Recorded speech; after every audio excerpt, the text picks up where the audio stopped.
Zoning Board of Adjustment meeting will please come to order. Adequate notice of this meeting was provided in the following ways. Notice published in the Courier News, notice posted on the bulletin board of the municipal building, notice made available to the township clerk, notice sent to the Courier News and the Star Ledger. Will the clerk please call the roll?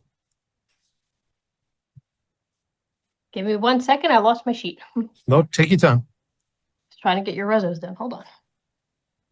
Courtney, I lost my sheet. my vote sheet. Thank you.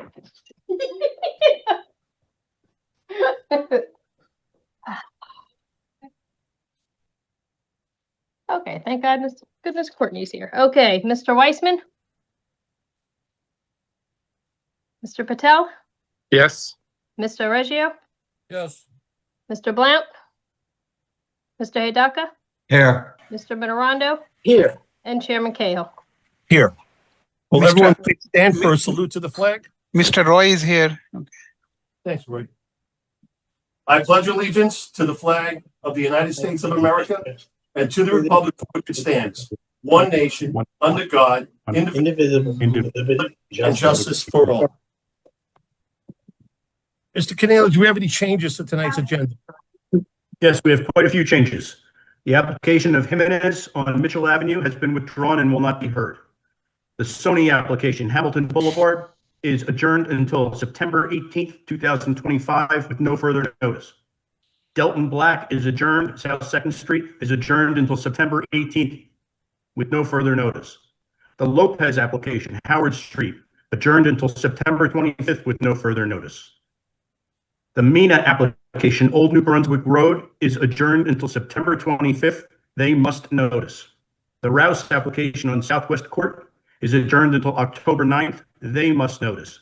Finally, Venture Act, Hose Lane, is adjourned until September 25th. No further notice. Those are all the changes I have, Mr. Chairman. Thank you, sir. I appreciate that. Let's move on to item number 7, 25-ZB-51V, Vipul Patel. Is Vipul Patel present?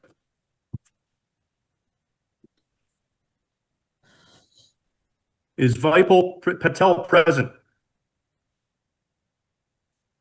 Laura, do you see the applicant? No, I do not. Just go to number 8. Got it. I think he is here. It's at the meets on mute. I am. Oh, yes. Oh, he just muted himself. Okay, wait, he's back. Okay. Are you Vipul Patel? Hit unmute. You muted again. Yes, There you go, Vipul sir. Patel. Don't touch him. Okay. I need to swear you in. Could you raise your right hand? Do you swear that the testimony you're about to give should be the truth? Yes. Your name and address, please. Vipul Patel, 11 Christopher Court, Piscataway, New Jersey, 08854. Put your hand down and explain to the board why you're here. I didn't understand you, sir. Explain to the board why you're here. Why are you before Yes. the board? I want to put the fence on my property. Okay. Jonathan, you have some comments on this, sir?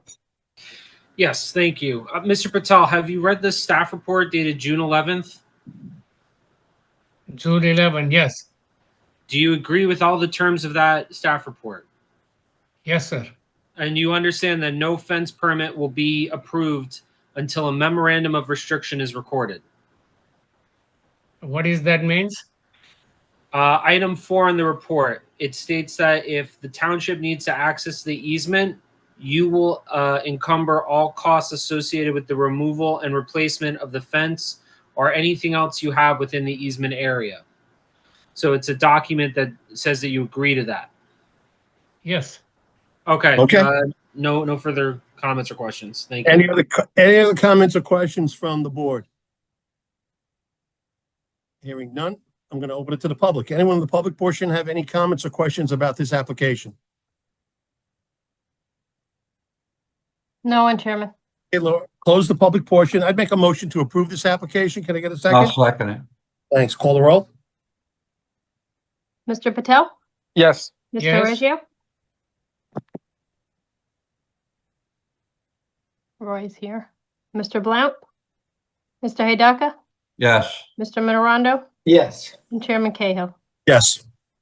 Your application has been approved. We will memorialize it in a written document at our next meeting, and we'll send that document to you. Thank you, sir. Thank you. Have a good night, Mr. Good Patel. luck. Chairman, Okay, Mr. thank you. Weissman's trying to get on. He's having a connection problem. Okay, just let us know when he gets in. I shall. Thank you. In the meantime, let's move on to item number 8, 25-ZB-22V. Stephen Edens. Is Stephen Edens present? Yes, I need to swear you in. Could you raise your right hand? Do you yes, swear that the testimony you're about to give should be the truth? yes. Your name and address, please?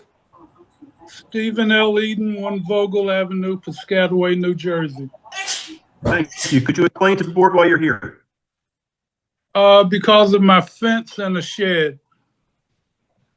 I'm requesting a variance on it, I guess. Okay. Hey, Jonathan, you have some comments about this one as well? Yes. So similarly, have you read the May 22nd staff report memorandum? Yes, Okay. Do you agree with all the terms of that report? yes, Including that the shed be removed, the fence along William Street be brought in 15 feet from the property line, not the curb, the property line, and the fence along Vogel will be brought in in line with the garage. I would like not to have to do that.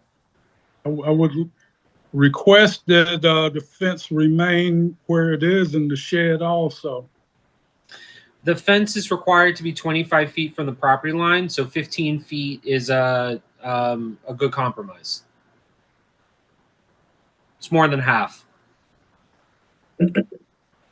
We could insist on the original. We're trying to compromise here and make it work for both parties here. So you're ordering that the fence be brought in 15 feet from the curb, From the property line. from the property line. I don't think I have that much property. It would result in the fence being 20 scale. It's only been there since 1983. I know that doesn't matter, but it's been there since 1983. On the back corner of your house, it would give you about 10 feet from the corner of your house to the fence line along William Street.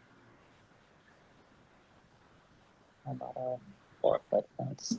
What if I just took the front portion down and put a 4-foot fence up?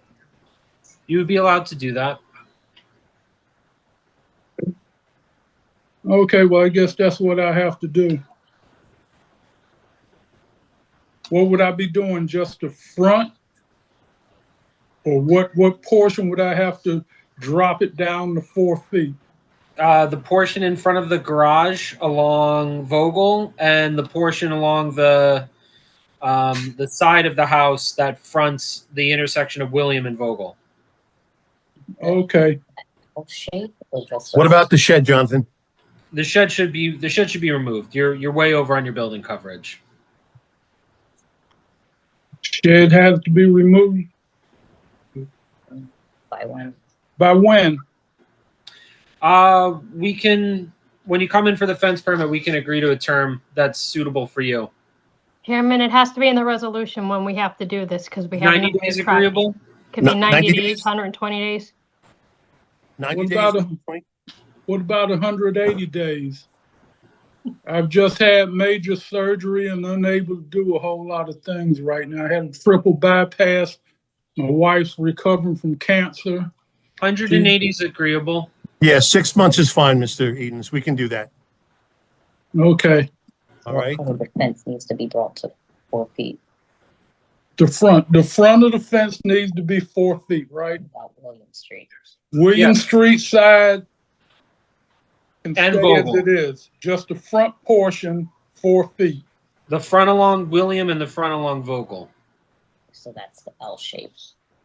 Okay, so the L shape running down William Street has to be dropped to 4 feet. The whole thing has to be 4 feet then, right? Yes, it's a small property, so yes. But Jonathan, does it have to be 50% It can't be solid, correct? If he wants to ask for solid, he can, but he wouldn't need the variance for 50% open. Well, yeah, so just so we know when he comes in what he's going for. Can he do the 4-foot solid? Mr. Edens, are you doing 4-foot solid or Yeah, 50%? request 4 foot. Yeah, 4-foot solid, I would hope to do. Okay, we can live with that. No further questions. Okay, any other members of the board have any questions or comments? Okay. Hearing none, I'm going to open it to the public. Anyone in the public, including children and babies, if they have any comments or questions? Are you able to put a regular size, the 9 foot? Anything, Laura? 9. No, Chairman. Okay, close the public portion. I'd make a motion to approve this application amended through Jonathan's comments. Can I get a second? Thank you. Please call the roll. Mr. Weissman? Here, yes. Mr. Patel? Yes. Sorry. Mr. Reggio? Yes. Mr. Hidaka? Yes. Mr. Mitterondo? Yes. And Chairman Cahill. Yes. Your application as amended has been approved. We'll memorialize it in a written document at our next meeting, and we'll mail that document to you. Good luck. Good night, Mr. Edens. Move on to item number 10, 25-ZB-57B. Amitava Roy. Yes, I'm here. Mr. Roy, I need to swear you in. Could you raise your right hand? Yes. Do you swear that the testimony you're about to give should be the truth? Yes, only truth. Nothing but truth. Thank you. Explain to the board why you're here. Yeah, I'm here I requested for to construct a roof over my porch, front porch, in front of the front door. So we need this roof. We would like to have, especially during rain and snow, so that you can step out of the house. And during snow, sometimes the porch becomes icy, and it's a hazardous situation. Sure. So, so I need to have the roof. Another thing is that anytime I have a home delivery from Amazon or Walmart or Home Depot, the item will be lying on the open, and if it rains and something, so I would like to have this porch built, the roof built on top of existing front porch. Understood, sir. Very valid ideas there. So, Jonathan, do you have any comments on this as well, sir? Yes, since Mr. Roy has received prior front yard setback variances and a conversation that I had with Mr. Roy prior to this meeting, we're going to ask that the covering over the front entrance be 4 feet deep instead of the 5 that's being requested. 4 feet's in line with what's there existing, so it's more so just covering what's there now rather than expanding and covering. Is that agreeable, Mr. Roy? Yeah. Actually, right now it is from the property line 30. If you do 5 feet, from the property line it's 33.8 feet, and the dwelling is 38.8 from the property line. So if I do 4 feet, then it will be 34.8, and if I do 5 feet, then it will be 33.8 feet. So I would prefer 5 feet, but it's up to you. Okay, if you agree to 4 feet, we're agreeable to that. Yeah, I think we can move ahead with this, Mr. Roy, if you agree to the 4-foot footprint. Chairman, cool? show the record that Mr. Blount has joined us Okay, before this one so he could vote. right. And I see Mr. Weissman's on as well. Yes, correct. Thank you. Okay. Mr. Roy, are we agreeable with the 4-foot footprint? Yeah, the 5 foot will not be allowed, or what? No. It's recommended that we go with the 4-foot, and I can guarantee you, a good outcome on our vote if you go with the 4-foot. Okay. Okay? Any other Okay. members of the board have any questions or comments for this applicant? Hearing none, I'm going to open it to the public. Anyone in the public have any comments or questions for this application? I have one. Oh, sure. Couldn't you said the foot, Hold on. yeah, the 4 Hold foot. on. Hold on. You need to identify yourself, Oh, okay. and I My need name to is swear you in. My name, okay, what do you, What's your name, sir? Alonzo Bryant, And your address? 6 Jersey Avenue, Piscataway, New Jersey. Thank you. Could you raise your right hand? I need to swear you in. Sure. Do you swear that the testimony you're about to give should be the truth? Yes, definitely the truth. Go ahead with your question or comment, sir. My comment was, is the gentleman in question, is he aware that the 4-foot footprint is just the concrete on the ground? The roof could stick out 5 foot? Because, I think he's worried about the overhang. The footprint is a concrete base. If he wants the overhang slightly bigger, that's not part of the foundation. So he should be able to get that, right? It's not the recommendation that we're getting from our engineering department. The foot, I'm sorry, for your engineering is always calls the footprint the building itself, right? I called it the footprint of the porch that he's trying to cover. We have the drawings. We have the drawings that were submitted as part of this application. It's showing 5 feet. For the footprint or for the roof? For the roof. The porch is, sorry, the porch is 4 feet, Right. 4 feet width porch. But Right. the roof can be 1 feet more than the porch. That's what I think. That's Right. We're proposing that it covers the footprint of the porch at 4 feet. That's what we're promoting. The roof, The the roof has to be 4 feet just Right. above the porch. If you agree on that, we can move forward. Okay, but one more thing, but don't most homes, every home actually out here, don't they roofs all overhang the footprint? You're talking about the roofs on the actual structure? Or you're talking about a porch roof? A The porch roo- roof the doesn't roof- necessarily go out further, no. No, the roof on every foundation out here extends past the foundation. Mr. Bryant, And if they don't need a front yard setback variance, that's fine. This application needs a front yard setback variance. That's why And this we- application, and they previously were granted a front yard setback, so we Okay. are not granting further relief from that front yard setback. Understood. Okay. Thank you, sir, for your comments. Laura, anyone else in the public portion? No, Chairman. Okay, close the public portion. I make a motion to approve this application with the 4-foot roof. I'll second it. Can I get a call? Roll call.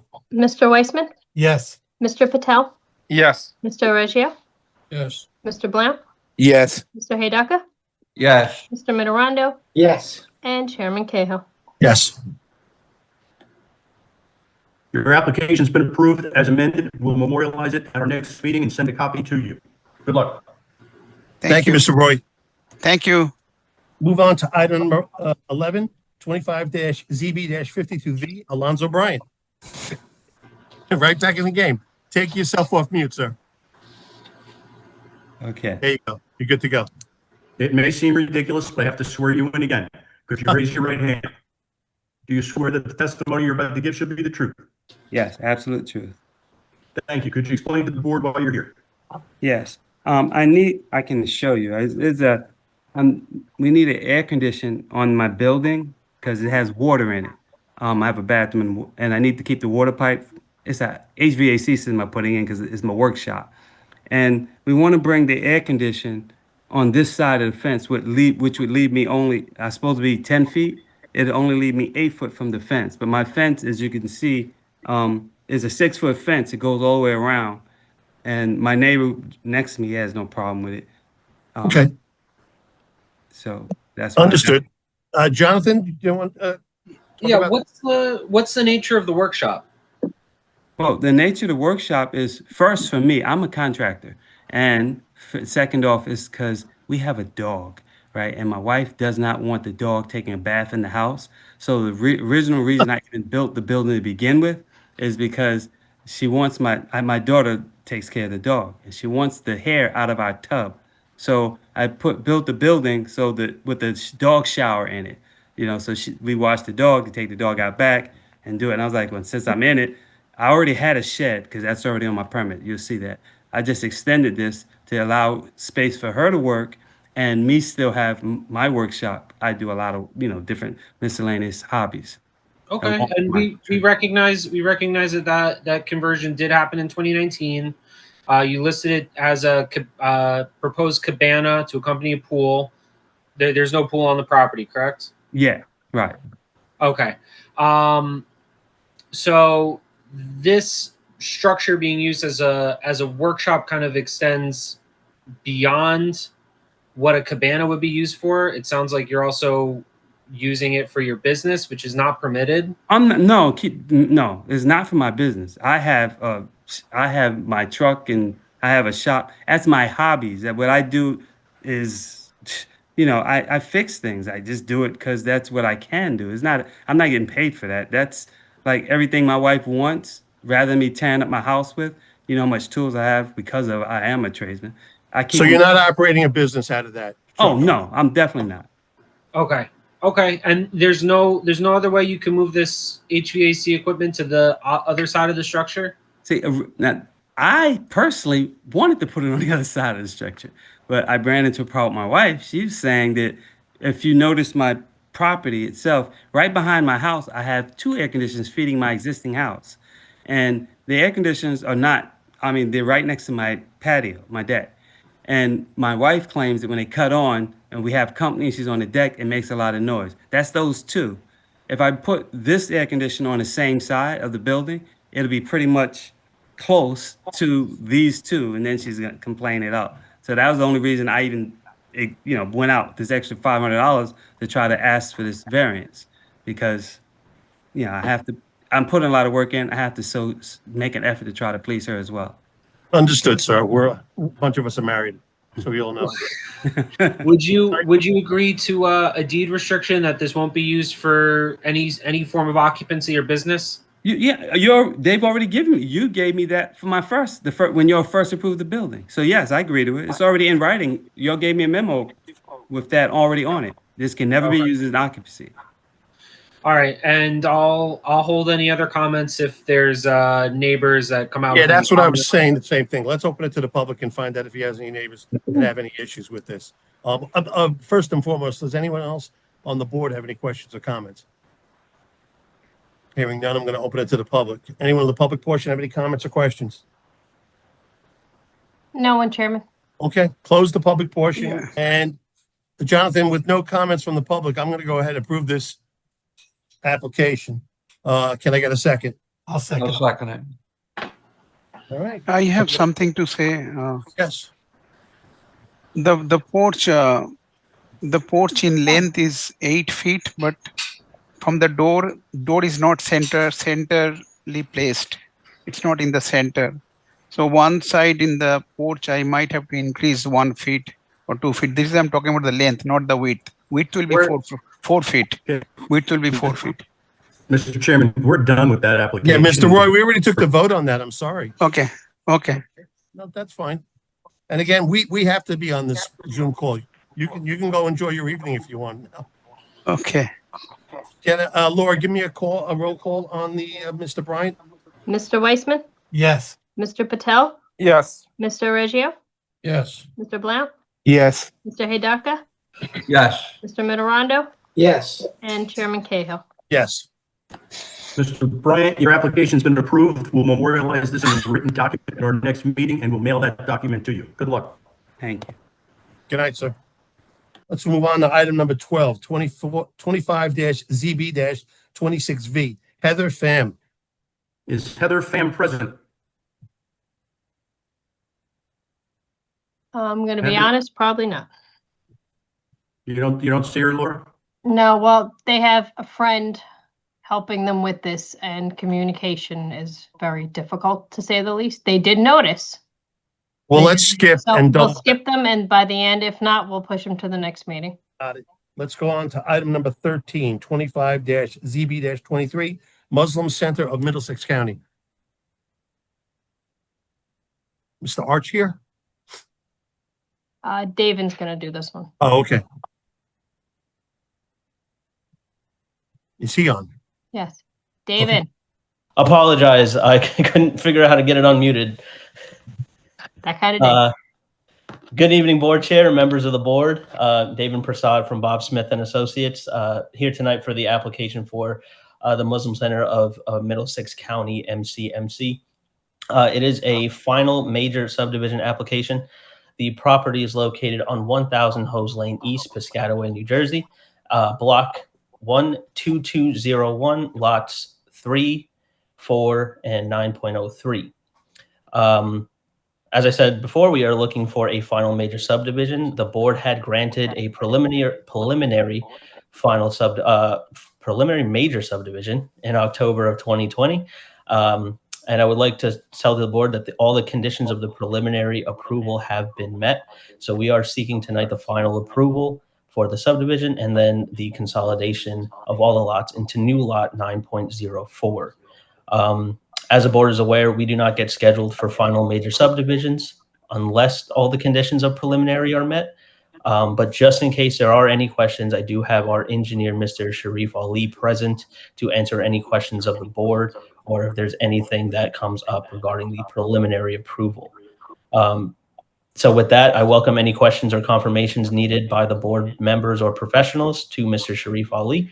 And that's all I have for this application. Thank you. Thank you, David. Jonathan, you have any comments on this one, or? No, thank you. Fair enough. If all the conditions had been met that was set forth prior, I don't think we have a problem with this. Does anyone on the board have any questions or comments about proceeding? Hearing none, I'll open it to the public. Anyone in the public have any comments or questions about this application or this No, final? Chairman. None? Okay. Yeah, I'd make a motion to approve this final subdivision. Can I get a second? I'll second it. You gonna vote? Mr. Weissman, Yes. Mr. Patel, Yes. Mr. Reggio, Yes. Mr. Blount, Yes. Mr. Hidaka, Yes. Mr. Mitterondo, Yes. and Chairman Cahill. Yes. We'll memorialize this at our next meeting and send you a copy to you. Thank you, board members. I will be on here for another application later on. We'll see you in a couple of minutes then. Let's move on to item number 16, 25-ZB-60B. Hyra Gilani. Yes, sir. Good evening. Good evening. I need to swear you in. Could you raise your right hand? Sure.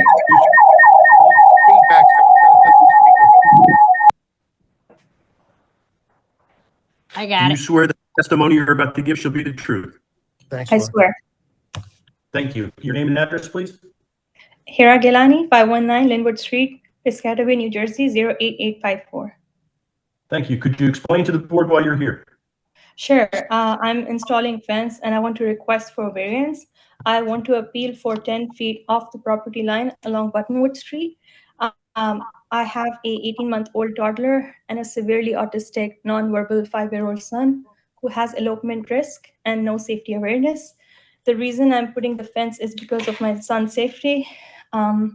I cannot take my son to public parks because it's not gated. He runs away from me and it's like a marathon. I cannot take him to most places because people look at him weird and he gets very overstimulated. I want to appeal for more space because I don't really have a backyard. I have a side yard. I just want enough safe space for him where he can just run freely and I can have space for an outdoor sensory gym for him. And also, if I'm spending money on fence, I would rather have more space for my son. My neighbors are aware, the one I share backyard with, and they're okay with it. If necessary, I can absolutely provide doctor's note if it's needed. Okay. Jonathan, you have anything on this application, sir? 40 feet is required from Buttonwood. So staff is requesting 20 feet from the property line where 40 is required. Terry, you understand we're trying to come to a compromise? I completely understand. I really, really appreciate it. It's just that I would like to appeal for more space. If I can get 10 feet off the property line, just for his sake, I really need it for him. So the proposal of moving it back 10 feet would reduce the area by about 600 square feet. So, I mean, we could do 15? We could do 15. Here, is that okay? That's more than Um, a compromise. 15 is, you know, we're bending over backwards because of the situation your family's in. Sure. I can give you not pretty much a good guarantee that you'll have a positive outcome if you agree on the 15. 15 feet off Buttonwood property line? Yes. So 15 feet off the property line is about 25 feet off of the curb, or about 17 feet from the back of the sidewalk, if that helps.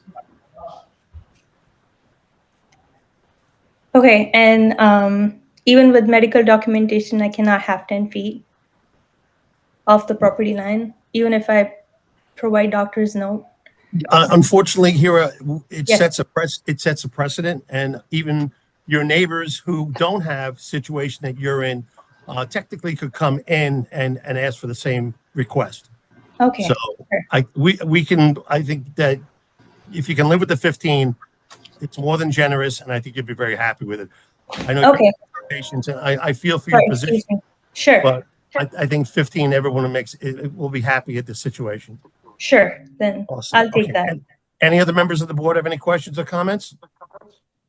Hearing none, I'd like to open it to the public. Anyone in the public have any comments or questions about this application? Laura? I have a James Gogan? That's the way Yes, you say his name? yes. Sir, I need you in. Could you raise your My right one hand? question is, Okay, hold on. Linwood is Yeah, one he of has the, to lower your computer down. You're echoing. Sir, I need to swear you in. Could you raise your right hand? Oh, it's right. Do you swear that the testimony you're about to give shall be the truth?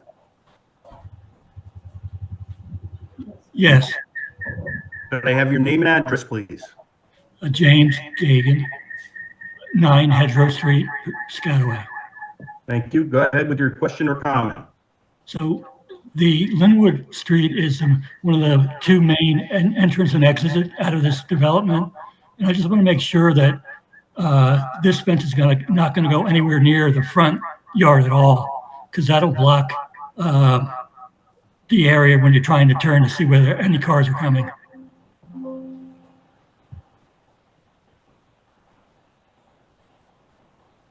Mr. Misrazi, how many feet is it going to be from the curb approximately? From the curb will be On the about side street? on Buttonwood, it's going to be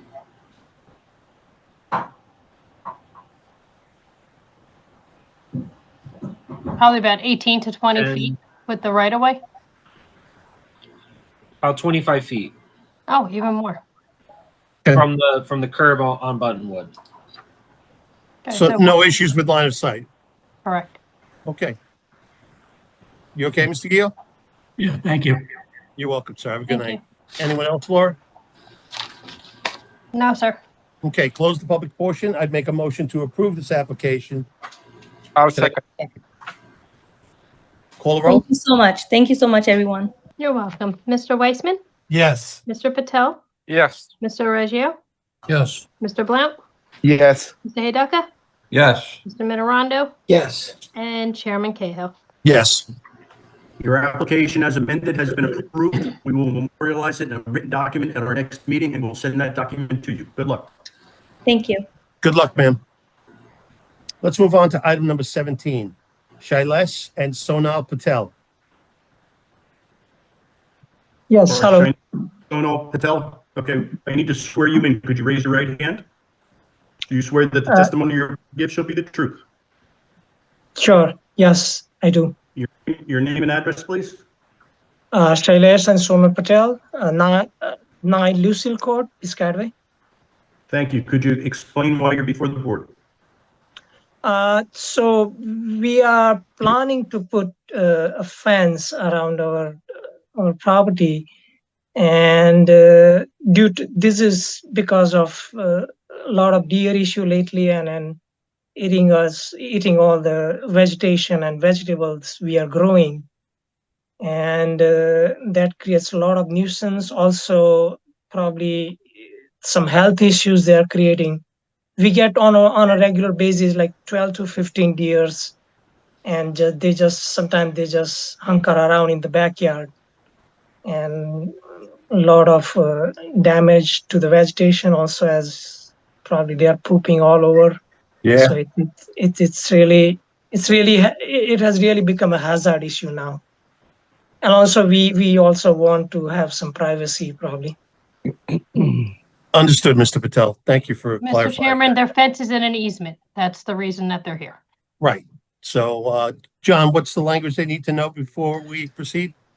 We need to know how tall these fences are. You denote a vinyl and a chain link. Sure, What are yeah. the So heights? I'm sorry, go ahead. What are the heights of the proposed fences? So proposed fence is 6 feet vinyl up to the easement, township easement we have, or probably half feet before. And then we are going to put as the plan or the application we have submitted, we are going to put a 15 or 16 feet gate for the opening. And then the remaining is the chain link. The gate also will be of chain link. What's the height of the chain link fence? Chain link would also be 6 feet. Okay. So it's going to be 15, 16 feet wide. Sorry, Yes, the gate it's will shown on be the confused there for a plans. second. Yeah. Sorry. Okay. So do you agree to a memorandum of restriction regarding the easement, where you will assume all costs associated with the removal and replacement of the fence, which by putting in the gate you pretty much avoid, but would you agree to entering a memorandum of restriction?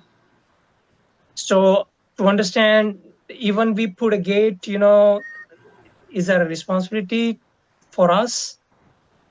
They'll just use the gate, but if you sign the legal document, it covers all parties. So they'll just use the gate. Yes. So yeah, we are fine. And that is why we are putting the gate, because of the easement, right? Perfect. Yes. Very smart move, sir. Okay. Any other members of the board have any questions or comments? Hearing none, I'm going to open it to the public. Anyone on the public have any questions or comments about this application? No one, Chairman. Okay, close the public portion. I'd make a motion to approve this application. Can I get a second? I'll second it. Call the roll. Mr. Weissman, Yes. Mr. Patel, Yes. Mr. Reggio, Yes. Mr. Blount, Yes. Mr. Hidaka, Yes. Mr. Venerando, Yes. and Chairman Cahill. Yes. Your application has been approved. We'll memorialize this in a written document at our next meeting, and we'll send that document to you. Good luck. Thank you very much, board and everybody. Good night, sir. Thank you. On Good to night. item number 18, 25-ZB-61V, Gordon Aquira. You're muted, sir. There you I'm go. here. Thank you. Sir, I need to swear you in. Could you raise your right hand? Do you swear that the testimony you're about to give should be the truth? I do. Your name and address, please. Put your hand down. Gordon Aquara, 516 Shirley Parkway, Piscataway, New Jersey, 08854. Could you explain to the board why you're here? Yes, so I bought a house about 2 years ago. I installed on an AC that wasn't working, and it's 6 feet away from the property line. And I'm asking for a variance because it's meant to be 10 feet away from the property line. Okay, Mr. Mizrahi. So to clarify, the AC unit it's installed now. It's not proposed. It's currently there. It's currently there, yes. Okay. And I'm assuming it'd be a substantial hardship to relocate it. Correct. And the house is a rental. There's 2 kids there, 4 and 5 years old. And where it's located, it's very isolated. So if I'm to move it to the back, I think there'd be some safety issues. And there's very limited places I could put it in the backyard. Okay. Okay. You are going to be required to screen it with either fencing or landscaping from the frontage of the property, as well as your neighbor to the side. I know when you first came in, there was a question about the easement on the side where the AC unit is. I would consider having that be implemented or perfected, so that way it's recorded properly. But as it is right now on the revised survey, you are not inside that easement. So just the screening, and that's all I have, Mr. Thank you, Chairman. Jonathan. Mr. Acquira, you're okay with the screening and the on I the am. outside? Thank you. Okay. Yes. Okay. Any other members of the board have any questions or comments? Hearing none, I'm going to open it to the public. Anyone in the public have any comments or questions about this application? No one, Chairman. Okay, close the public portion. I'd make a motion to approve this application. Can I get a second? I'll second. Second. Thanks. Please call the roll. Mr. Weissman, Yes. Mr. Patel, Yes. Mr. Reggio, Yes. Mr. Blount, Yes. Mr. Hidaka, Yes. Mr. Mitterondo, Yes. and Chairman Cahill. Yes. Your application's been approved. We'll memorialize it in a written document at our next meeting, and we'll mail that document to you. Good luck. Thank you. Have a good night, sir. I think we're moving on to item number 22, 25-ZB-31/32V, MSN Pharmaceuticals, Inc.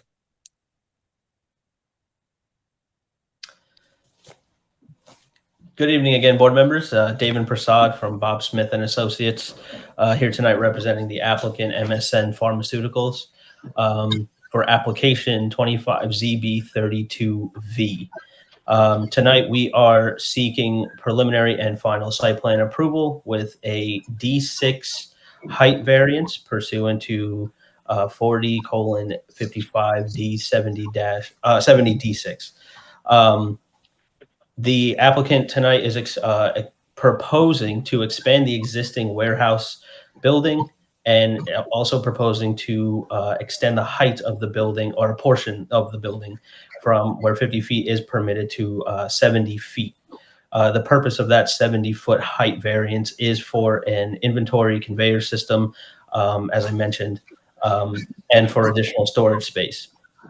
Currently, the property is utilized by MSN Pharmaceuticals as a pharmaceutical manufacturing and distribution facility with offices.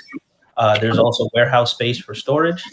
The property was purchased by MSN Pharmaceuticals in 2017, and in that same year, they received planning board approval under application 17 PB34 to convert the use from warehousing solely to pharmaceutical manufacturing and distribution. The site has frontage on Duke Road, and also at the rear of the property or the south side of the property, there is Route 287, and there's substantial buffering between 287 and the property as well. In addition to the D variances and the preliminary and final site plan application, we are seeking some bulk variances. One is for off-street parking, where 653 spaces are required and 206 are proposed. We are seeking a variance for the minimum number of loading berths required, where 12 berths are required, 3 are existing, and 8 are currently proposed for total for this application, increasing the number of berths. And finally, we are seeking a minimum drive aisle width, where 25 feet is required and 24 feet is existing. This is highlighted in numerous approvals for this property all the way back to, I think, 2011. Tonight, we have a number of witnesses and professionals. I have the applicant or a representative for the applicant here, Mr. Vishnu Arapapaya from MSN Pharmaceuticals. I have our engineer, Robert Murray, who is from Menlo Engineering. I have the architect, Ms. Sushita Shah from KSD Architects. And I have a traffic engineer, Mr. John Ray from McDonough Ray Associates. And finally, the professional planner, Ms. Christine Confone from Confone Consulting Group. For the record, I also like to mention that we do have 3 staff reports from the township. We have the Piscataway Township staff report dated July 1st, 2025. We have the John T. Chadwick planning report dated July 16th, 2025. And we also have a Dolan and Dean report, which we received recently dated August 12th, 2025. That is all that I have. I would like to call my first witness, Mr. Arapapaya from MSN Pharmaceuticals, if the board can swear him in. Please proceed. Sir, could you raise your right hand, please? Mr. Arapapia, could you raise your right hand, please? Yes. Do you swear that the testimony you're about to give shall be the truth? Yes. Your name and address, please? Vishnuvardhan Arapapaya, MSN Pharmaceuticals, 20 Duke Road, Piscataway, New Jersey 08854. Thank you. Welcome, sir. Thank you, Mr. Keneally. Yeah. Mr. Arapapaya, can you please describe your role and relationship to MSN Pharmaceuticals, Inc., please? Definitely, Mr. Devin. So I take care of engineering and facilities at MSN Pharmaceuticals. I'm being with MSN Pharmaceutical from 2022. I used to work for MSN in India before I come here. So overall, you've been working for MSN for quite some time, just recently in Piscataway. That's correct. Okay. Can you tell the board how long MSN has been located in Piscataway, New Jersey? Yeah, MSN purchased this property in 2017, as you mentioned earlier. And the same year, we received planning board approval to convert the building into pharmaceutical manufacturing and distribution. And you want to continue your business in Piscataway. Can you please let the board know why you would choose Piscataway, New Jersey? Yeah, Piscataway is actually a great town for a business and to grow. Our particular location is perfectly suited for MSN, where we are surrounded by all industries and minimum residential involvement limited. Also, the proximity. Our building is right next to the 287. It allows our business to minimize travel time and limit traffic in town. Okay. And the nature of the business, again, is pharmaceutical manufacturing and distribution, correct? That is correct. Okay. Can you please let us know what the hours of operations are for the business? We are operating from 6:30 a.m. To 11 p.m. And that is Monday through Friday? Yeah, Monday to Friday. That's correct. How many employees do you currently employ at this location? Currently, we have 110 employees in the site. When we expand our building, we may extend like another 30 more employees we will report. Okay. So altogether 140. Okay. Can you explain the reason that we are seeking a 70-foot D6 height variance as opposed to 50? Yeah, MSN would like to install state-of-the-art of the automatic storage and retrieval system. It's basically it's operated by robots. We store all our products into the racks. It's a high height racks. So the robots, we call the particular material. The robot will pick up and it will bring it to the particular pickup location and pack location where our employee can pack for the delivery. And you said the racks are high, and that that requires robots to utilize to retrieve the pallets. It's a fully automated storage and retrieval system. Understood. For the board, can you explain why the additional storage space and the automated system is proposed? See, currently, whatever products we manufacture at this site, also the parent company MSN Laboratories Private Limited in India, we are using third-party warehouse where we are storing all our products. So instead of buying a new property or constructing a new warehouse, we feel like having everything in one place at this site. It's easy for us to increase our efficiency. Also, instead of I don't know how the residents locally will take if we construct the new facility. It's better to have all in one house. That's why we feel this will be beneficial to the town as well as MSN to extend this building to suit our needs.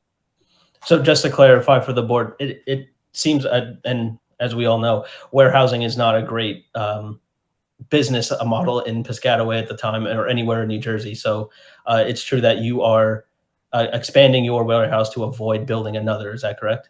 That's correct. Currently, can you explain how many deliveries by truck you receive per day? Approximately 3 to 4 trucks are delivered. Okay. And with the proposed expansion of this facility, how many trucks are you expected to increase? We are expecting 8 to 10, which includes 3 to 4 inbound and 4 to 6 outbound. Okay. Also, your site is, as you mentioned, closes at 10 p.m. How many are the lights on in the facility around the parking and around the building until 11 p.m. or is it they remain on? Currently, the light remain on throughout the night until morning. Okay. And if we can, I would like to address some of the items on the staff reports. First item would be item number 3 on the Piscataway Township staff report. Can we agree for all EV charging stations to be operational at the time a CO was granted? Yes. Okay. Item number 5 on the Piscataway Township staff report, can MSN install the fiber optic conduits along the property frontage? Yes, agreed. And finally, for the John T. Chadwick planning report, item number 8, it is a concern for the township that the lights remain on 24/7. Is it possible that we can turn the lights off during non-business hours? It's possible. Yes. Okay. That is all the questions I have for this witness. If the board does have any questions. Jonathan, do you want to address each expert each time, professional, I should say? Or do you want to wait till the end to surmise? I can do it as they come up, so it's all fresh. Perfect. That's okay. Proceed. So, my question is regarding the retrieval system. I'm assuming something this state of the art is modular in nature. It's going to be custom fabricated for the space. That is correct, Jonathan. So why can't we come down in height for the expansion? Why does it have to be 70 feet? Basically, the number of pallets, we have limited space. The pallets are high, numbers are high. So we wanted to go high to increase the number of pallets we can store. And this is for a increase in capacity for future expansion, or is this based on an existing need? It's for the future expansion as well as existing need, both. Okay. I do have questions that I'm going to save for other professionals. Okay. But if it's for future need and it's not an immediate, if it's not for the immediate operations of the business, it's modular in nature, I would want to see it reduced in height. Okay. Thank you, Jonathan. Mr. Prasad, please put on your next professional. Sure. For my next witness, I do have Mr. Before Robert you- Murray. just- from Hold on, John. Yeah, I don't know whether this is to the representative or not. Are you planning to put any signage on this building? Sorry, can you repeat the question, please, sir? Are you planning to put any signage on this building? Existing signage are sufficient for us now. So there's no signage proposed on this new building? We have already signage at the front and back of the building. So that's going to remain the same. Yes. Remain the same, correct. Got it. Okay. And you commented on the lighting. It happens to be item 7, just for the record. And the colors of the building, I assume that's an architect's response? Okay. Thank you, John. And no, just one other thing. Do you know if there's anything on the top of the roof, or is that, again, the architect? The architect will address that as well. Okay. Okay. Yeah, Mr. So, Prasad. thank you. For the next witness, I have Mr. Robert Murray from Menlo Engineering, if the board can swear him in. Mr. Murray, are you present? Yes. Would you raise your right hand? Yes. You swear that the testimony you're about to give should be the truth. I do. Your name and address, please. Robert Murray, 261 Cleveland Avenue, Highland Park, New Jersey. Thank you. Thank you, Mr. Keneally. Robert, can you please give the board the benefits of your qualifications? Yes. I graduated Stevens Institute of Technology in 2017 with a bachelor's degree in civil engineering. I've been a professional engineer for 4 years now, and I provided testimony in front of numerous boards in New Jersey, including Piscataway. And your license is current and in good standing? Yes. Thank you. Qualifications are fine. Please proceed. Thank you. Thank you. Mr. Murray, if you can please explain to the board the current layout, the proposed layout, and other engineering factors that are taking place in the site improvements, if you don't mind. Yes. If I can present our existing conditions exhibit. And we can mark that as A1. Can everyone see? Yes. Thank you. This is an aerial photograph of the site and its surrounding areas. And just to orientate my drawings tonight, north is up. The property, better known as 20 Duke Road, is lot 10.01 of block 4302 in Piscataway Township. The site is located south of Duke Road, west of Freeway Drive, and north of 287. Access is provided off both Duke Road and Freeway Drive. Overall, the property is approximately 15.48 acres and is located entirely within the LI5 light industrial zone. The site is also surrounded by industrial uses within the LI5 zone. As it exists today, the site is currently a 236,851 square foot industrial building with 33.5 feet in height. This includes office, warehouse, manufacturing, and lab.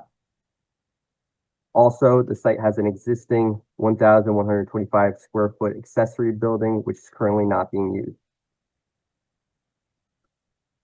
The site currently has 402 spaces along the south and the west side, and 3 existing loading spaces on the east side of the building.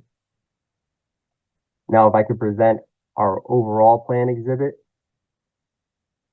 which is a colorized rendering of the submitted site overall plan with the aerial background and landscape turn on.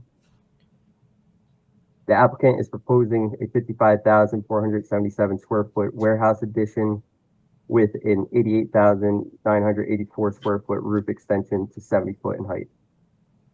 The applicant seeks to demolish the existing accessory building and a portion of the parking to the south of the building. The proposed conditions will have 206 spaces, where 653 is required, 8 of which are EV spaces, and 7 of which are ADA spaces. The spaces will be 9 by 18. The site has an existing nonconformity of a 24-foot aisle width, but the applicant is proposing a 30-foot width to the south of the proposed addition, excuse me. Site improvements also include a 5-foot sidewalk, crosswalk, and ADA compliant ramps on the south end of the building. The site will utilize existing utilities, and other improvements include lighting and landscaping. For landscaping, 17 trees are removed. However, 22 deciduous trees are provided, which meets the Piscataway Township ordinance. The site will utilize existing lighting with the addition of 2 wall-mounted LED fixtures approximately 22 feet high. This will provide a minimum of 0.5 foot candles and an average of 2.3 in the parking area, and provide safe and adequate lighting meeting township standards. The site is considered a major development since it disturbs over an acre of land. Therefore, stormwater management is required. The site will accomplish stormwater management by maintaining the amount of impervious coverage for quantity and recharge requirements, and reducing motorized vehicle surface to satisfy the water quality regs. Existing nonconformity of the site include loading where 8 is provided, but only 12 are required. Parking aisle width where 24 exists, where 25 is required. Parking variance where 206 spaces are provided, where 653 are required. Variants include the building height where 50 feet is required, where 70 is proposed. I also have read the professional's letters, and I have no problem with satisfying the comments. However, I do want to draw attention to 2 of the comments on Dolan and Dolan's letter from August 12th. Comment SP2, the operation will have WB67 tractor trailers.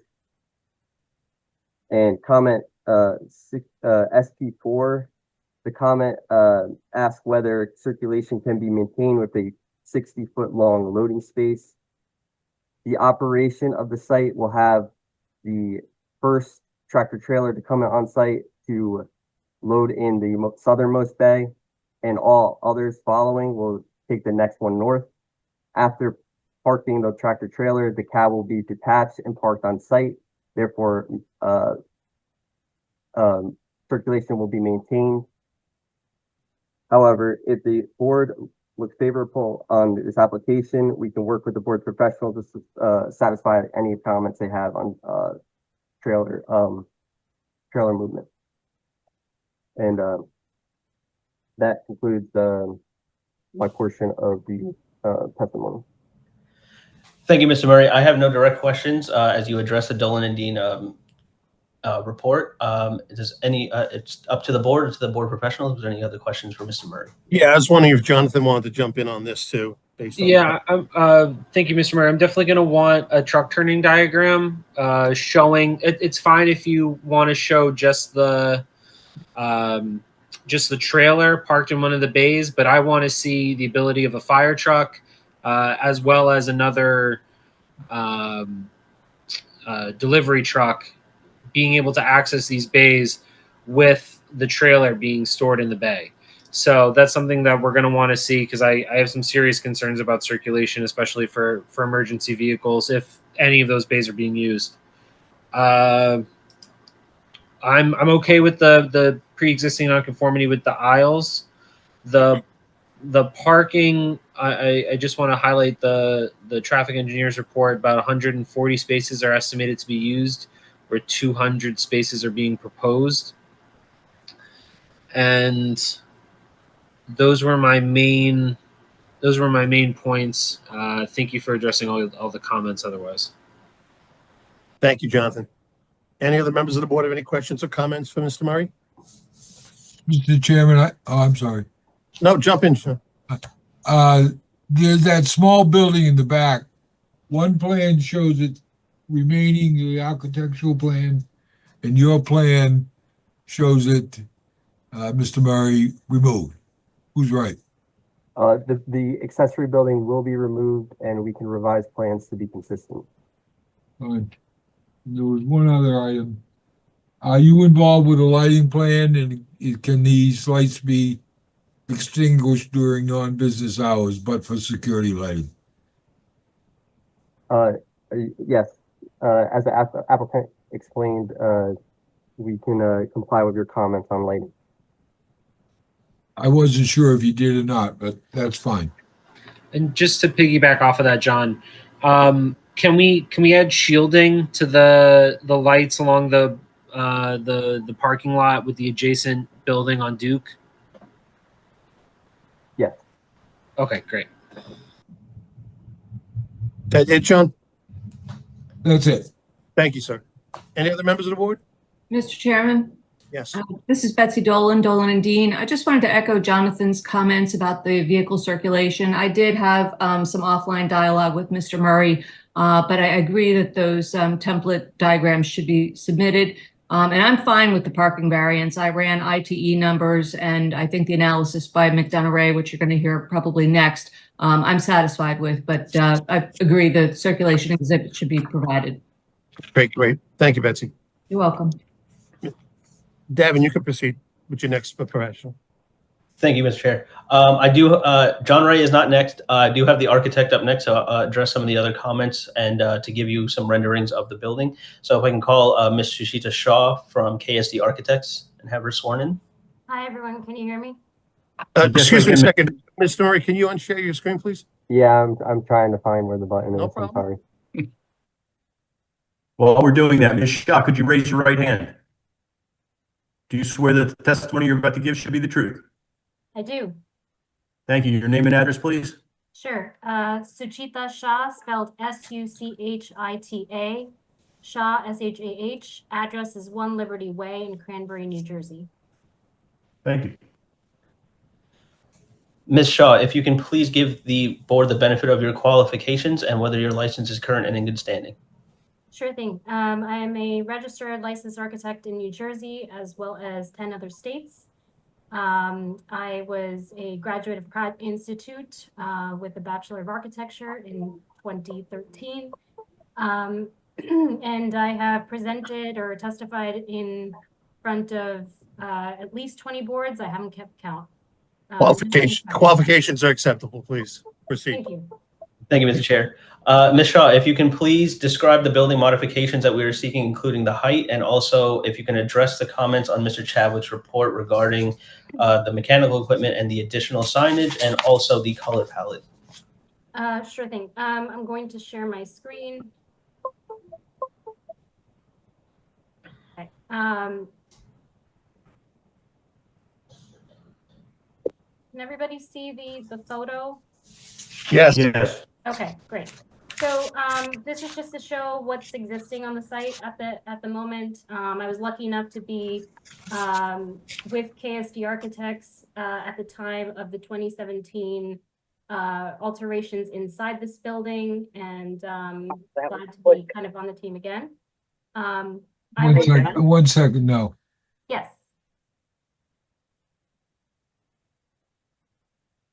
Sorry, was there a question? No, I think No, that was it's okay. Please proceed, Michelle. Okay, all right. So this is the existing site aerial view.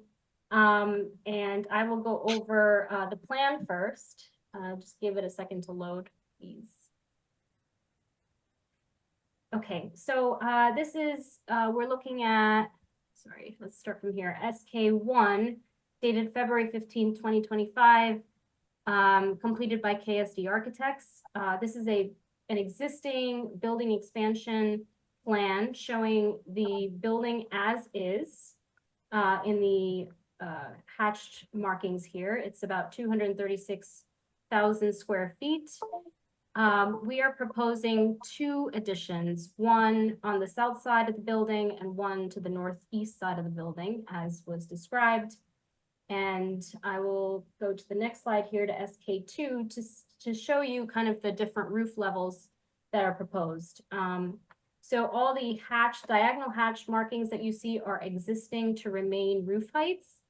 The gray solid hatches are the areas that are proposed. So you'll see, again, that south side addition being proposed at 70 feet of height. And you'll see the northeast addition at 28 feet height. In addition, the center portion of the building to the east side will be added in height to 70 feet.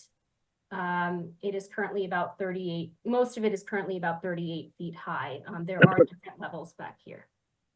So we are proposing those additions. These are elevations of the existing and proposed expansions, and I'm going to show you a little bit better view of these. I understand that 2D can sometimes be a little confusing, especially in this kind of varied roof level situation we're going to see. Give it a second again to kind of load. Okay, so you did see in the first slide I showed you on this new sheet called Existing Site, dated August 14, 2025. What we are proposing to do is shown on the second page.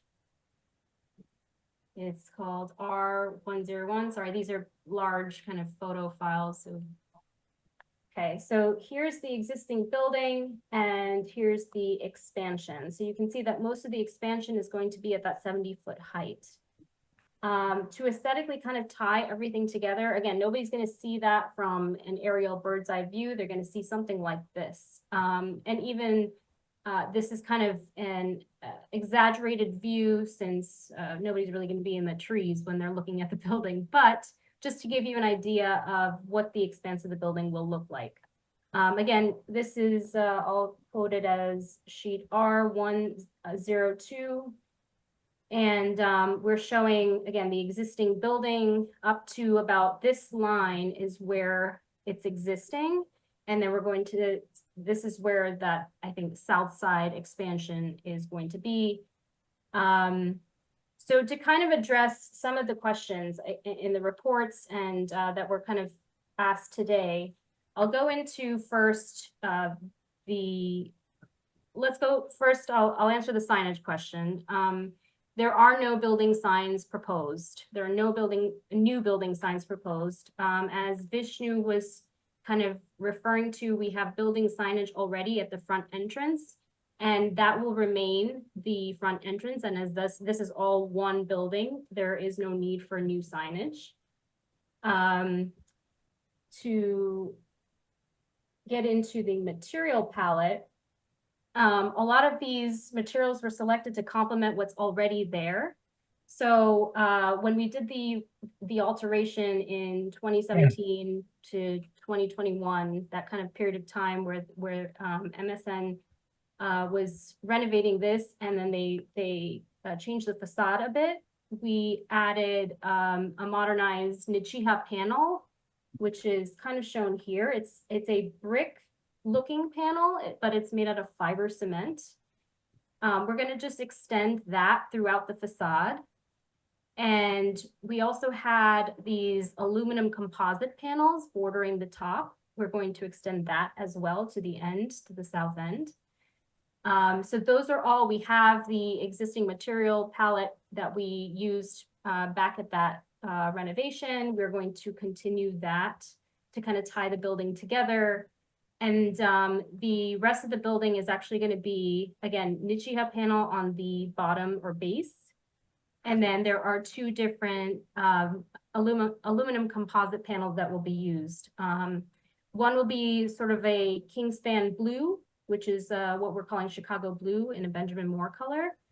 And the other will be a gray, that is the clear mica that you see right here.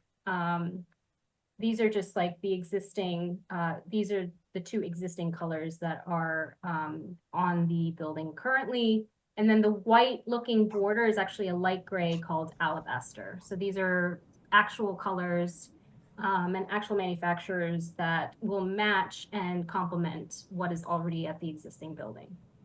So I think I hope I've satisfied, I think, the material question. If there's any specific question to that, I can certainly go further. Before we go into those questions, Ms. Shaw, can you just address the comment about rooftop mechanical equipment? Yes, absolutely. So, so the rooftop mechanical of the existing building, I'll just show you where it is. And fortunately, the addition is actually going to cover a lot of that. So in the 2021, let's say, renovation, we had a lot of rooftop equipment that was added on this side of the building. Now that you see that we're going to kind of add the portion to the south of the building, that will be screened naturally because of the building. And I'll show you that in a second.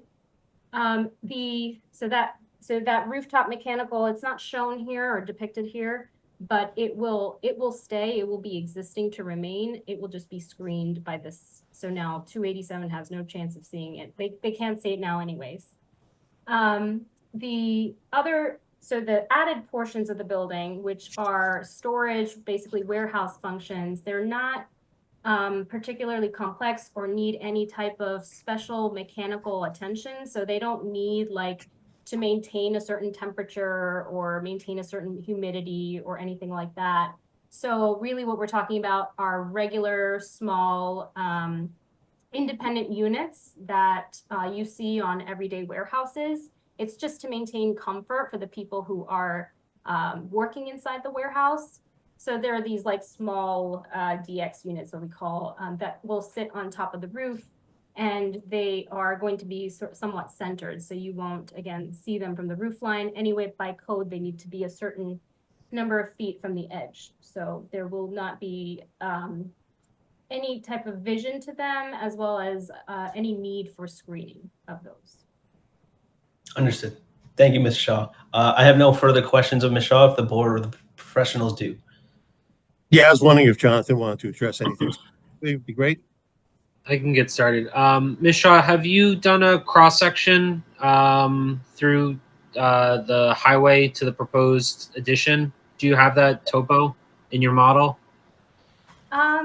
We don't have it in the model, but I believe that would be the next step. I know that there would be a sort of a grading plan done by our site engineer, and certainly that would be a next Yeah, step. because I think of a visual impact assessment from a driver on the road. I mean, we're talking it's like 200 feet from the drive aisle of 287. So a 70-foot tall structure is definitely going to be within the view shed. I know the picture you took is kind of from ground level on the side, which is a little bit different. So I think I'd want to see either a cross section or a rendering taken from 287 looking at the building. It's also, if there's any consideration to swapping the blue with the gray, kind of taking having a almost camouflage it, tricking the eye, thinking that it's more sky than building. But I don't know if there's anything else we could do to visually pare this down. That's a great point, Jonathan. Actually, we did it this way to kind of neutralize it as it goes up, believe it or not. So I believe that this may actually stick out less if the color is towards the bottom, if that makes sense. So that was a consideration, if that matters. It does. Thank you. I do.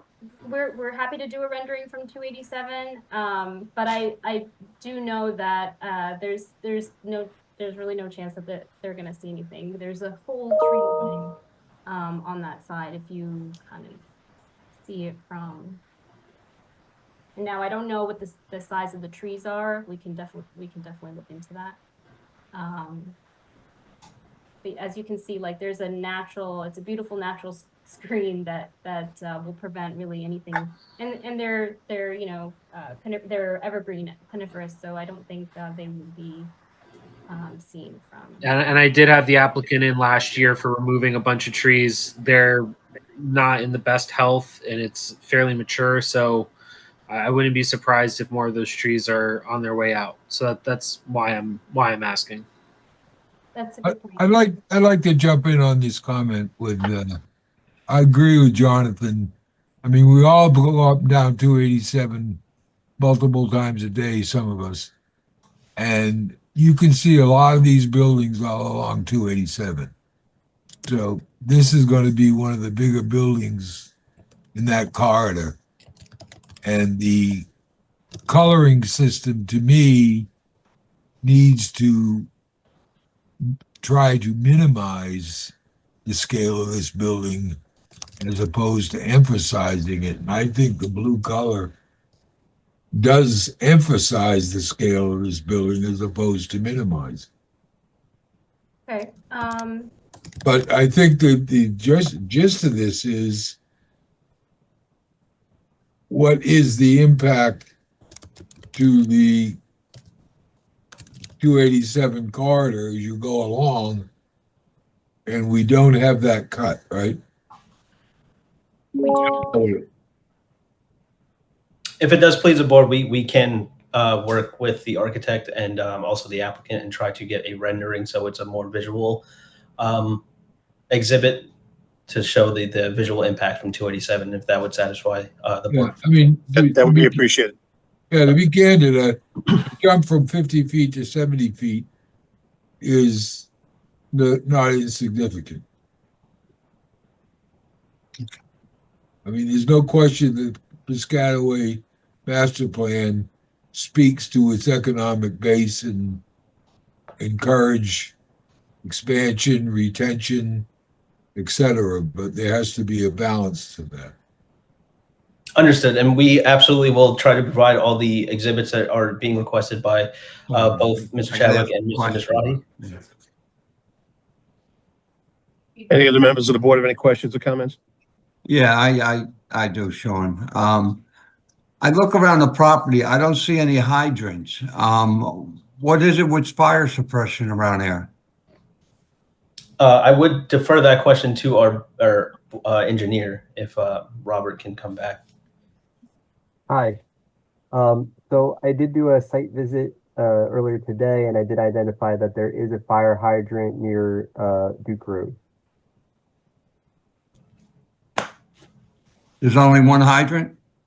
I can, if you give me a moment, maybe after someone else presents, I can check our plans to see where the nearest hydrant is on site besides the hydrant on Duke Road. Okay, why don't, David, why don't you proceed with your next professional and we can double back to Mr. Murray. Will do. Thank you, Mr. Chair. My next witness is Mr. John Ray from McDonough and Ray Associates. He is our traffic engineer, if the board can swear him in. Mr. Ray. I lost the audio. No, you there? Oh, I'm here. I'm here. You swear that the testimony you're about to give should be the truth? I do. Your name and address, please? John Ray, REA. I'm a principal with McDonough and Ray Associates, a traffic engineering firm, 1431 Lakewood Road, Manasquan, New Jersey.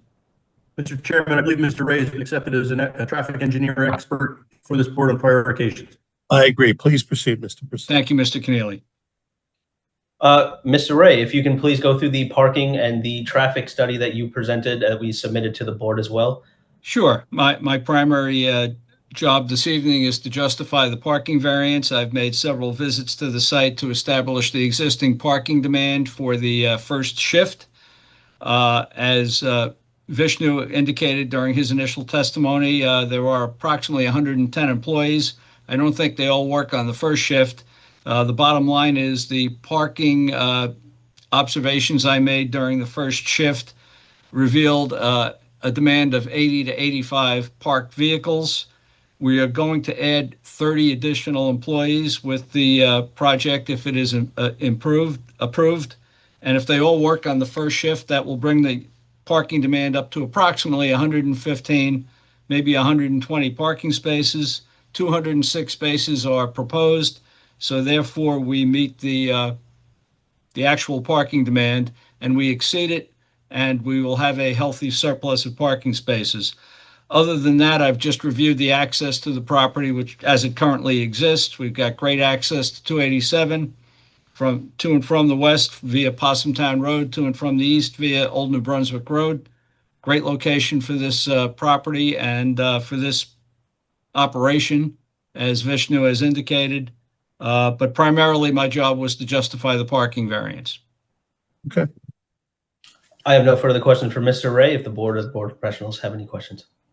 Jonathan, you want to jump in, sir?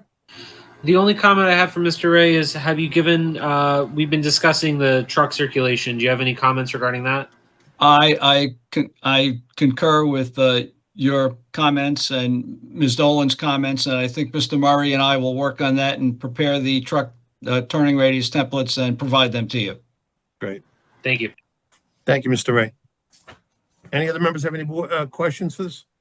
Mr. Chairman, just to comment that I also visited the site. I concur with the findings on the parking. We also ran ITE parking. The board knows that the ordinance requires the calculation for the individual use components, and that, in my opinion, is an over-exaggeration. I do believe, as Mr. Ray said, there will be a healthy surplus with the renovation, more than would be required for this particular user and more than the ITE anticipated demand. Thank you, Betsy. You're welcome. Mr. Murray, do you have any more information about the fire hydrants? Yes. So looking at the site plan, there is a hydrant on the Duke Road frontage. There is a hydrant on the Freeway Drive frontage. There's a hydrant on the just north of the building, and there's a hydrant on the west side of the building. Okay.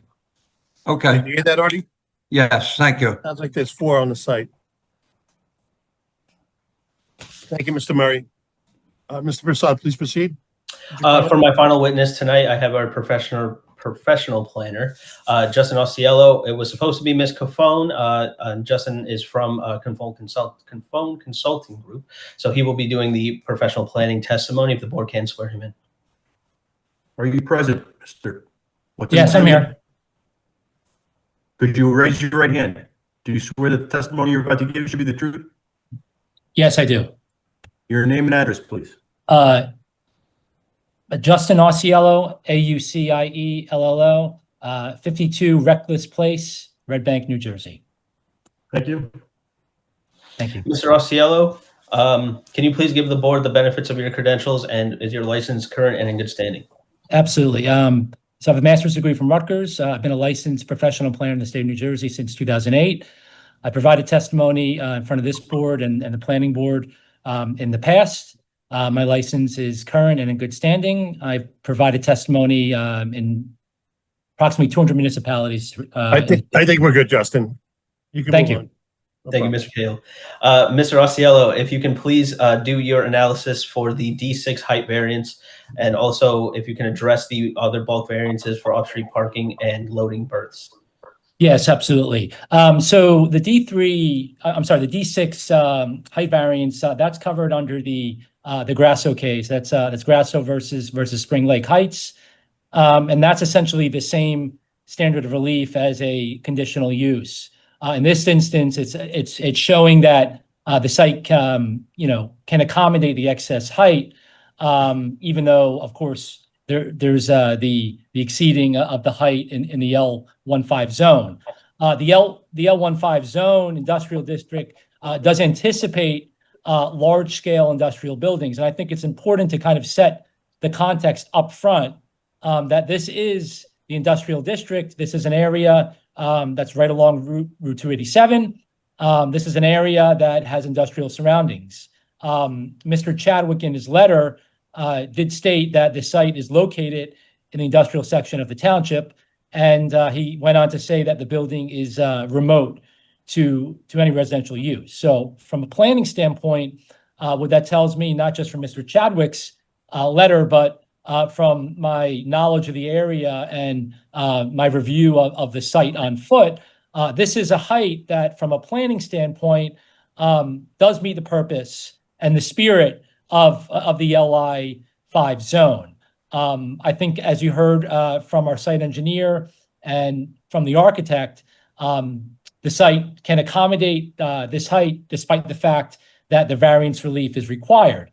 As you heard from the operator, the height variance is driven by the operational requirements of the use. It does enable the vertical storage of the use. And what's important here, as was previously stated, that this reduces, since it's vertical, obviously that reduces the expansion of the building footprint. That eliminates the need for any new disturbance of land. And then, of course, that eliminates any need to expand or to increase the impervious coverage. So that's the functional necessity. And with that, with going vertical, that of course has no impact on the setbacks and the buffering. Again, this is located along Route 287. I know there were some questions that were asked by the board professionals earlier about the location and any visual impacts.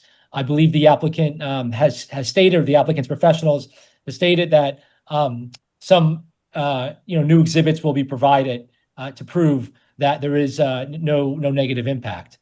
In terms of the positive criteria for the height variance, it's my professional opinion that this application would advance criteria A, the promotion of the general welfare, and from that, it's the advancement of commerce in the township.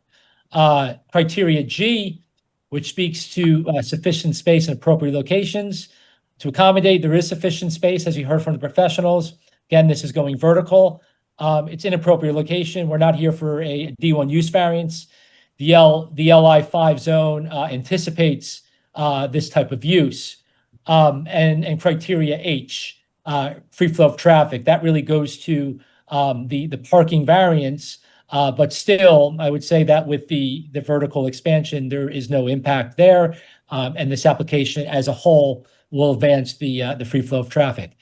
In terms of the negative criteria for the D6 variance, from a planning standpoint, I certainly see no substantial detriment to the public good, no negative shadowing or glare that's associated with this application. The applicant has agreed to go lights out at the appropriate hours. No substantial negative impact to the zone plan, the zoning ordinance. Zoning ordinance, as I had previously stated, does permit this use, and this is a use that certainly advances the master plan policies for business promotion and the advancement of these industrial uses. In terms of the parking variance, you did hear from Mr. Ray, who had testified that his analysis showed that the parking is sufficient on the site. In terms of the drive aisle width as well, I believe Mr. Ray had testified that his testimony was limited mostly to the parking, but I believe he did state that that he found that the width was appropriate, and I believe the loading berth variance is a pre-existing non-conforming use, which again will have no negative impact to the function of the site. Again, it's a vertical expansion, so I think the positive and negative criteria that was stated for the D6 variance can apply to the C variance relief that is required as well. Mr. Osceola, if I just can ask you one question. We are increasing the number of loading berths to make it more conforming. Is that correct? That is correct. It's more conforming, so it's a better situation than currently exists, and that certainly is a benefit to the site and also the zone plan as well. Thank you, Mr. Osceola. I have no further questions for Mr. Osceola. If the board of the professionals would have any questions. Any members of the board have any questions or comments? I just have one quick question. Did you make any kind of a survey of 287 as to what the highest buildings are along that roadway? Mr. Chadwick, I did not personally do that. I would defer over to any members of the team if anyone has that. Do you have any idea, or any of your team members, what the height of the hotels are? Oh, we don't have any survey information outside of our site. Okay. So we do not have that information. I mean, I would think it would be beneficial to know that height as a comparison to what you're proposing, and that you are not out of character, but we don't know. No, John, I agree. And based on the fact that we're going to be asking for so far 3 new items for them to produce for us, I would ask that they could provide that for the next meeting when we will probably vote on this. I mean, to be candid, we've got other buildings that are higher than 50 feet. And to what degree do they alter the roadscape of 287? It's right there. I mean, but we're absent that. So I agree with Chairman Cahill. You know, there's a couple things outstanding that are probably best to produce. Understood, Mr. Chadwick. And as Mr. Cahill just mentioned, there are a few things that would help the board and the board professionals feel more comfortable with this application. So we will gladly provide those items. I've taken notes so I can make sure that we get them all submitted. Is a month from now too soon? I will ask the professionals if that's enough time for them to generate these. Does anyone have any objection for the next hearing next month? Laura, what date would that be?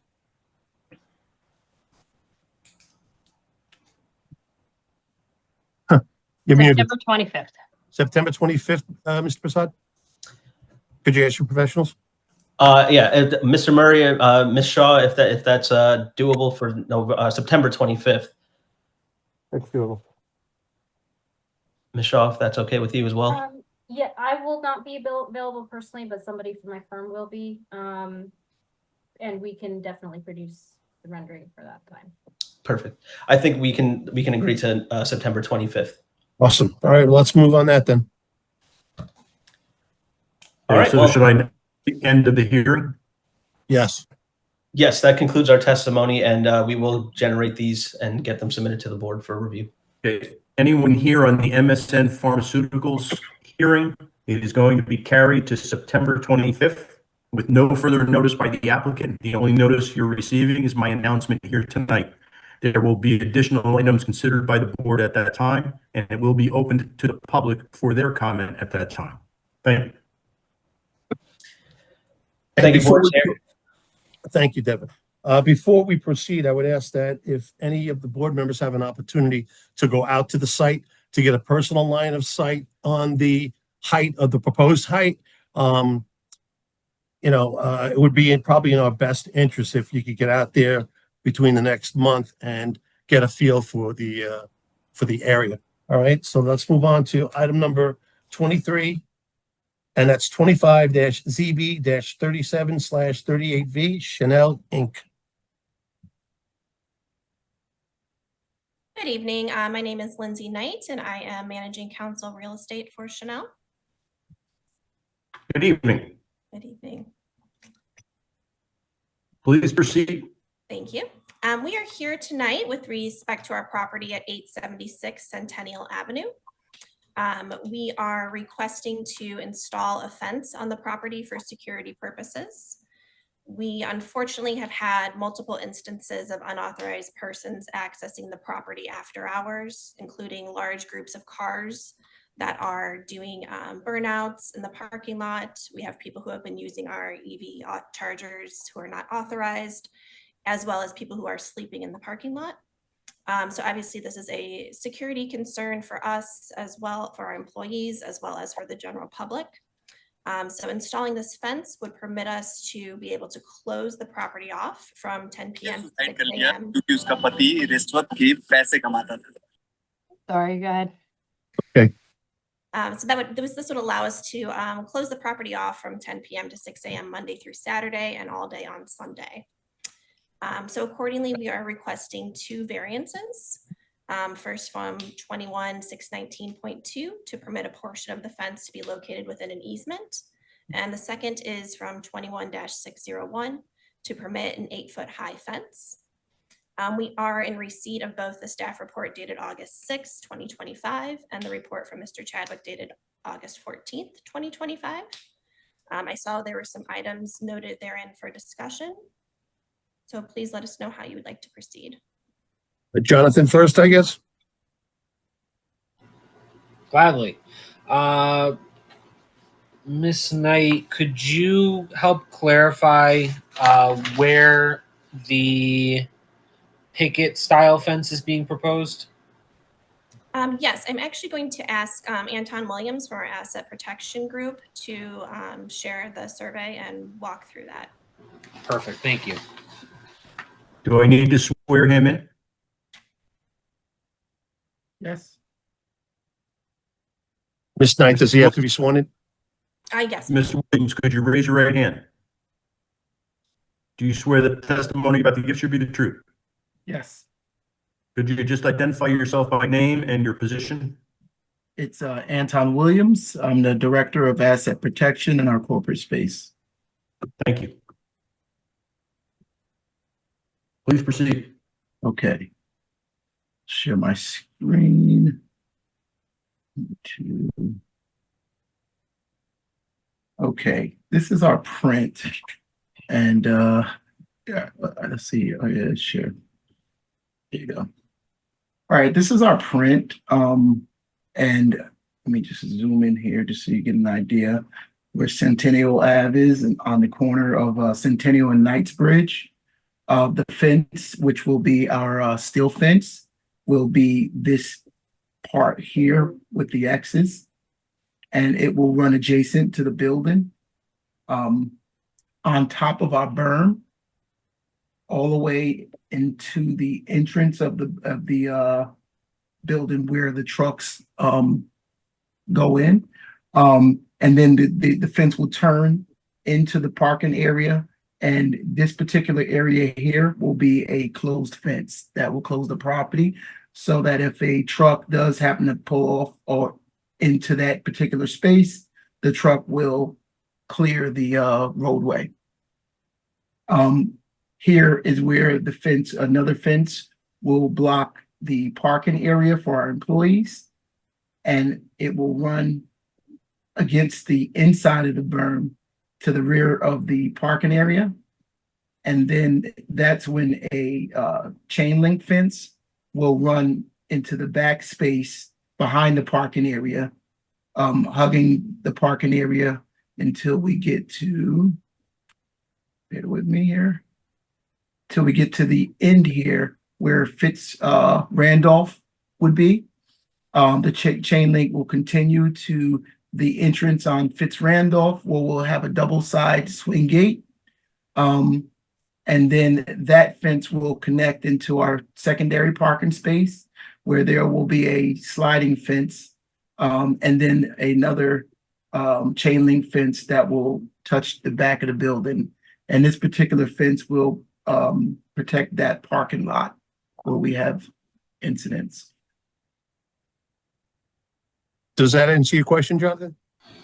Yes, that's helpful. So understanding that that fence along Knightsbridge with the spikes is going to be more of a visual deterrent, correct?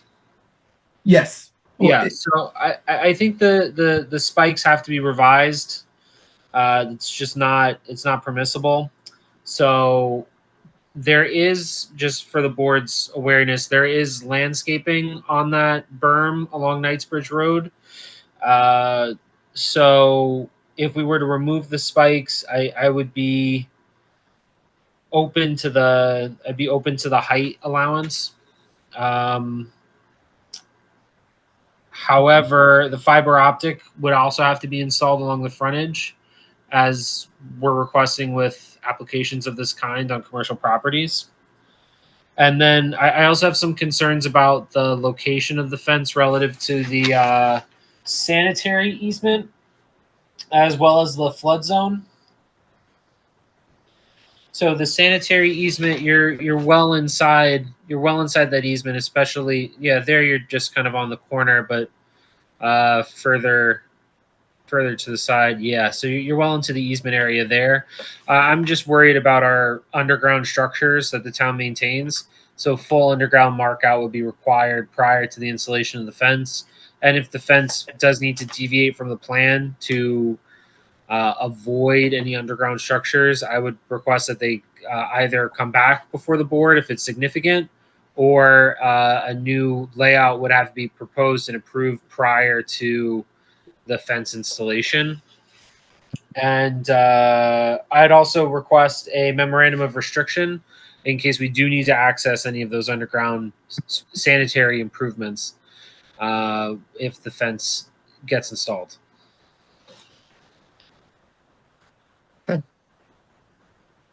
Ms. Knight, is the applicant willing to agree to all of that? I would actually appreciate if we could have a little more information on the fiber optic. This was the first we learned of this request today, so I'd like to understand a little bit more about that process. Possible? Sure. So the fiber optic conduit would be 2 4-inch PVC lines along the frontages along Knightsbridge Road, as well as Centennial. They're for township use, and a lateral would be required to be run from the dual conduit to the frontage of the building. So with it being 2 faces, I think you'd likely do the lateral along Centennial. That would be again for township use in the future. We're just trying to get fiber optic set up around town.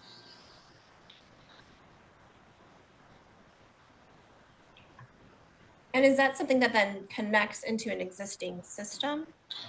We're creating that system, so we'll connect into neighboring properties as they improve their lots as well. Okay.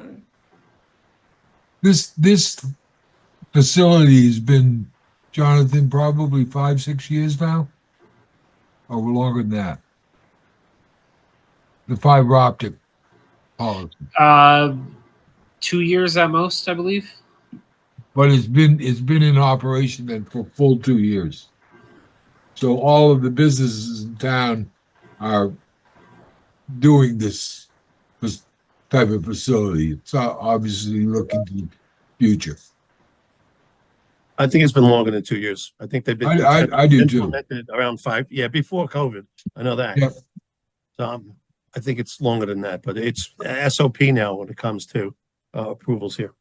I'd just like to clarify the issue of spikes on top of the decorative fence. I'm in favor of the decorative fence. I think it adds something to the site.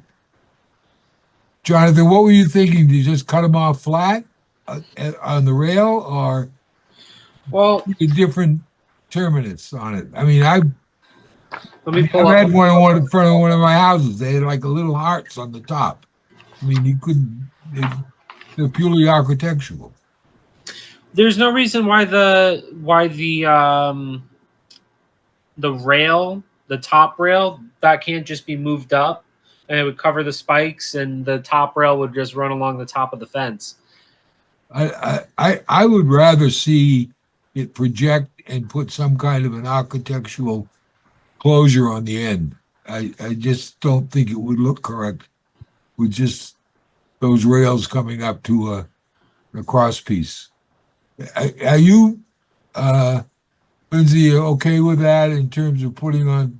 I tried to get a hold of your fence manufacturer and I was unable to on 2 occasions. So I would think this manufacturer that submitted all the specs, the various types of fences, can come up with something that is decorative and not dangerous.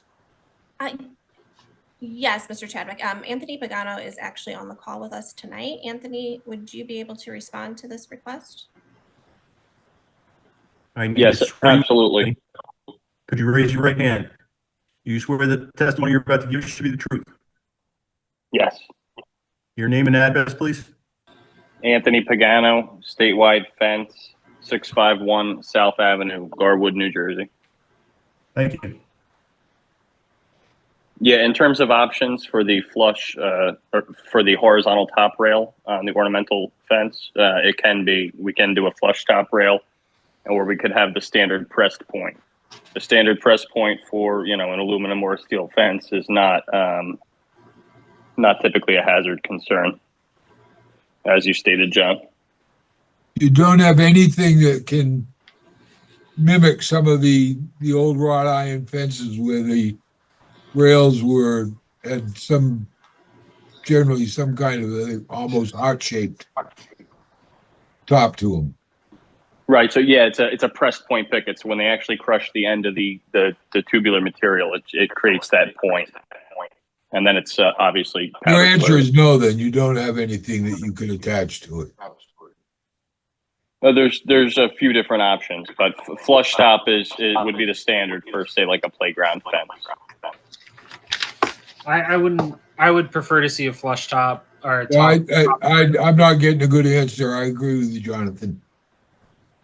Yeah, I think it would look better if it could be done the way I was talking, but let's not go any further. We beat this to death. Thank you, John. Appreciate it.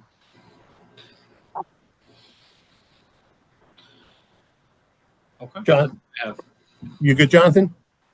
Yeah, if they agree to the fiber optic memorandum of restriction, revising the fence, I'm okay.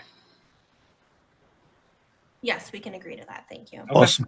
Okay. Any other members of the board have any questions or comments? Lindsay, that was your last professional? Yes. Okay.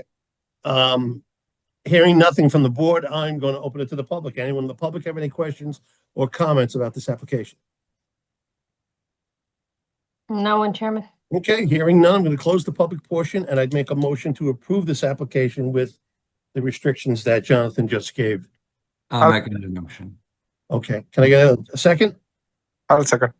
Please call the roll. Sorry, Mr. Weissman, Yes. Mr. Patel, Yes. Mr. Reggio, Yes. Mr. Blount, Yes. Mr. Hidaka, Yes. Mr. Minorando, Yes. and Chairman Cahill. Yes. Tonight, your application has been approved. We'll memorialize it in a written document at our next meeting, and we'll send that document to you. Thank you. Good night. Have a good night. All right, take care. Let's move on to item number 24, adoption of resolutions from the regular meeting of July 10th, 2025. Mr. Chairman, before we proceed, is Heather Pham present on the call? Oh, I forgot. Laura, do we see her? No, there's no one. Okay. Thank you for reminding me there, John. Can we move Karen- them to the September 18th meeting? So They did anybody here, notice. we're going to carry this to September 18th with no further notice. Thank you. Proceed, Jim. Thanks, Jonathan. Good catch, guys. Kazi Udman, which you voted to approve. Mr. Weissman, Yes. Mr. Patel, Yes. Mr. Oreggio, Yes. Mr. Blunt, Yes. Mr. Heyduka, Yes. Mr. Mitterondo, Yes. Chairman Cahill. Yes. Next, Omar Hagab, which you voted to approve. Mr. Weissman, Yes. Mr. Patel, Mr. Yes. Oreggio, Yes. Mr. Blunt, Yes. Mr. Heyduka, Yes. Mr. Mitterondo, Yes. Chairman Cahill. Yes. Edith Sproul, which you voted to approve. Mr. Weissman, Yes. Mr. Patel, Yes. Mr. Oreggio, Yes. Mr. Blunt, Yes. Mr. Heyduka, Yes. Mr. Mitterondo, Yes. Chairman Cahill. Yes. Eric Pekansky, which you voted to approve. Mr. Weissman, Yes. Mr. Patel, Yes. Mr. Oreggio, Yes. Mr. Blunt, Yes. Mr. Heyduka, Yes. Mr. Mitterondo, Yes. Chairman Cahill. Yes. Richard Tron, which you voted to approve. Mr. Weissman, Yes. Mr. Patel, Yes. Mr. Oreggio, Yes. Mr. Blunt, Yes. Mr. Heyduka, Yes. Mr. Mitterondo, Yes. Chairman Cahill. Yes. Amanda Miskoff, which you voted to approve. Mr. Weissman, Yes. Mr. Patel, Yes. Mr. Oreggio, Yes. Mr. Blunt, Yes. Mr. Heyduka, Yes. Mr. Mitterondo, Yes. Chairman Cahill. Yes. Griselda Garcia, which you voted to approve. Mr. Weissman, Yes. Mr. Patel, Yes. Mr. Oreggio, Yes. Mr. Blunt, Yes. Mr. Heyduka, Yes. Mr. Mitterondo, Yes. Chairman Cahill. Yes. James Byra, which you voted to approve. Mr. Weissman, Yes. Mr. Patel, Yes. Mr. Oreggio, Yes. Mr. Blunt, Yes. Mr. Heyduka, Yes. Mr. Mitterondo, Yes. Chairman Cahill. Yes. Finally, Gindo JL Auto Repair, which you voted to approve. Mr. Weissman, Yes. Mr. Patel, Yes. Mr. Oreggio, Yes. Mr. Blunt, Yes. Mr. Heyduka, Yes. Mr. Mitterondo, Yes. Chairman Cahill. Yes. Those are all the resolutions I have tonight. Okay, item number 25, adoption of the minutes from the regular meeting of July 10th, 2025. All in favor, say aye. Aye. Item number 26, adjournment. All in favor, say aye. Aye. All right, guys, enjoy the rest of what's left of the summer. You Yes. too. See you in September. Be Laura, safe.